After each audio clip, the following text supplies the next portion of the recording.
Good morning. सकाळी सकाळीच माझ्याकडनं हा दुधाचा घोळ झालेला होता आणि संपूर्ण अर्धा लिटर दुधाची मी वाट लावलेली होती. सकाळी 7:30 वाजता मी दूध ठेवलेलं होतं, तर मी 7:15 वाजता किचनमध्ये आले आणि बघितलं तर तोपर्यंत दुधाची अशी काहीतरी अवस्था झालेली होती. पण खूप छान मलाई आलेली होती. मग काय रागात का होईना, काम तर मलाच करायचं होतं म्हणून संपूर्ण किचन वगैरे आवरले. विराजला रेडी केलं, त्याला स्कूलमध्ये सोडलं आणि घरी आलं, रांघोळ करून देवाबत्ती वगैरे केली. त्यानंतर त्याला दुपारी स्कूलमध्ये घेऊन येताना ही ज्यूसची बाटली पिलेली होती. आता याला हा ज्यूस कसा काय पिऊशी वाटतो मला तेच कळालं नाही. मी फक्त एकचदा पिलं तर माझ्या कानातनं धूर निघत होता. संध्याकाळच्या MG रोडला जायचं होतं, तर इथे मस्त महाराजांची मूर्ती वगैरे बघितली, तिथे छान छान व्हिडिओज घेतले.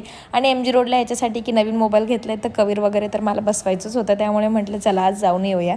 तर मस्तपैकी तिथे समोरच दाबेली होती, दाबेली वगैरे खाल्ली आणि ह्या एक्सपोमध्ये गेलेलो होतो. आता हे एक्सपो सगळ्यांनाच माहिती असेल की कुठे असं, पण इथे ज्या वस्तू मी बघितलेल्या होत्या ना, मला खरंच हा डिनर सेट मला खूप आवडलेला होता. पण म्हटलं सध्या आता मला काही गरज नाही आहे घेण्याची, आणि ते काचेचे बाउल्स असल्यामुळे ते कुठे ठेवणार.